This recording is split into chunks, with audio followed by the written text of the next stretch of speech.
On August 9th, 2010, a girl from Dalian went to the Changi Police Department in Jilin City, Jilin Province, China, to report, "My mother has been missing for a month after finding a job at the labour market in the east of the city."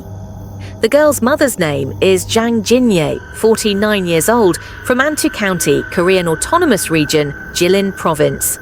Before that, she called her daughter in Dalian, saying that she wanted to go to the labour market in the east of Jilin City to find a job as a housekeeper.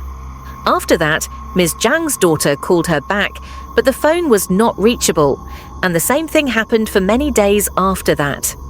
Impatient, she took her mother's photo to the labour market in the east of Jilin to inquire, and a middle-aged woman told her, "A few days ago, she saw Ms. Jang Jinye." At that time, there was a man about 60 years old looking for a housekeeper, mainly to take care of his paralysed mother. The monthly salary was 1,200 wen, including food and accommodation. The address was near the Eastern Railway sub-district of the city. Ms. Jang agreed to work for him. The woman also confirmed that the man was about 1.6 meters tall, had a leg disability, was wearing a white shirt, black pants, and a fedora. On August 13th, 2010, the Changi Police Department received relatives of Ms. Liu Fengji, 42 years old, who came to report her missing. Ms. Liu's home is in Jiapigu town, Huamian City, but she often stays at her sister's house in Jilin City. Ms. Liu also went to the labour market in eastern Jilin to look for work. At around 10 a.m., she called her daughter to say she was looking for work. At 1 p.m., she called again to say she had found a job as a maid in the Hongbo Park subdivision, but she did not think the job was suitable and had not decided to take it. After 7 p.m. that day, Ms. Liu's phone could not be reached. Also on August 13th, 2010, relatives of Ms. Pa Ya-kun, 53 years old, living in Honktown, Longtan District, Jilin City, also reported her missing to the police. It was determined that Ms. Pai had gone to find work at the labour market in the east of Jilin City and was hired by a man to work as a housekeeper for a salary of 1,000 wen, including food and lodging. After agreeing to accept the job, Ms. Pai called her son. At the same time, because Ms. Pai was holding some money from another child, she went home to give the money to her son, stating that the landlord was in the southeast railway area of Jilin City. Ms. Pai Ya-kun gave the money to her son, then returned to Mr. Jang's house to receive the job. On August 13th, Ms. Pi Ya-kun's daughter could not reach her mother by phone, so she went to the police to report the matter. Determining that this was a serious incident, Nguyen Quang Lam, Deputy Chief of the Criminal Police Department of Shuang Ap Police, immediately reported it to the Criminal Police Department of the Jilin City Police Department, and at the same time dispatched the Criminal Investigation Platoon Number 5 to search for clues. Following this, the relatives of 5 other people also reported missing to the police, including a young man named Li Liangliang, 24 years old, from Changchun City. The rest were women. Initial investigation showed that most of the missing women had gone to the labour market in the east of Jilin City to find work. Most of them were from rural areas, living alone or divorced. A task force was quickly formed. Blood samples were taken from relatives of the missing, and DNA samples were made. The task force sent scouts to review some of the initial information provided by the victims' relatives. The investigation showed that most of the missing women did not go through the employment agency because they had to pay a fee of 10% of their monthly salary, so there was no information about where they were employed. However, the task force discovered that the 3 victims, Jang Jinye, Liu Fengji, and Pi Ya-kun, had contacted their families or friends before they went missing, all saying that they were hired by their employers at the labour market, and all said that they worked near Yan'an Street, Changi District, near the Eastern Railway sub-area of Jilin City. Unable to find a specific address, the police determined that the area to focus their investigation was around Yan'an. Zhang Shuhong's psychological qualities are very good. He is very eloquent and has an arrogant attitude, said investigator Liu Yuhei of the Criminal Police Team No. 5, who directly interrogated him. When he was first brought into the interrogation room, Zhang Shuhong appeared indifferent, refuted all the evidence, and firmly refused to admit to murder.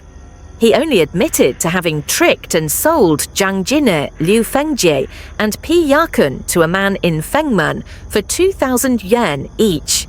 Li Yanqiu kept crying and said he knew nothing.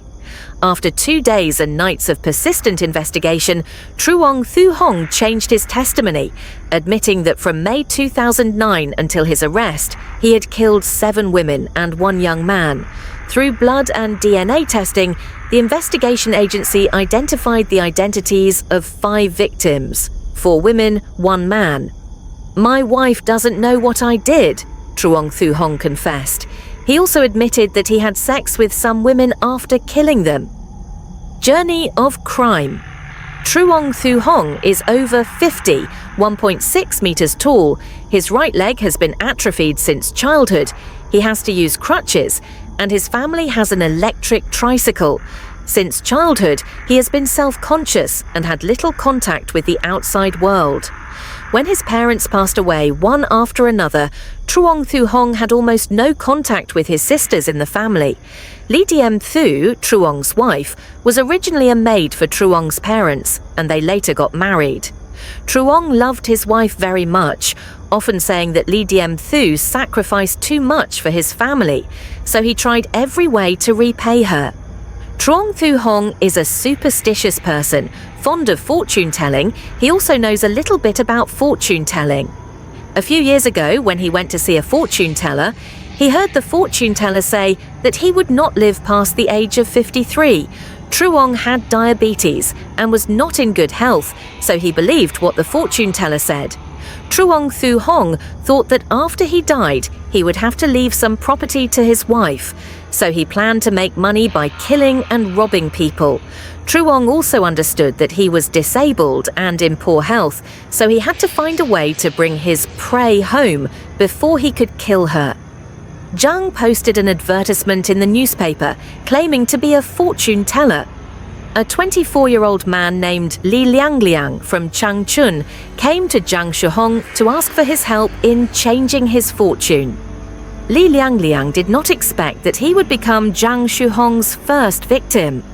First, Truong told Luong Luong to go get a bank card, then tricked him into drinking a glass of water with sleeping pills and took him to the bathroom to kill him. However, in this case, Truong Thu Hong lost money because he only got 20 yuan from the victim.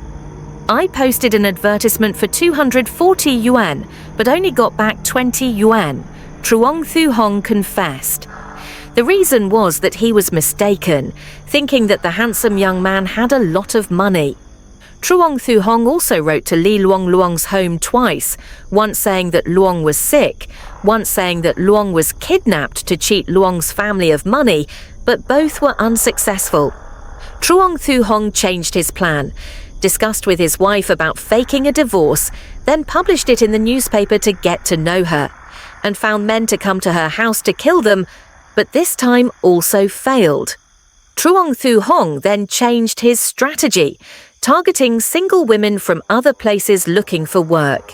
The targets were bright women who wore jewelry. His trick was to pretend to be looking for a housekeeper.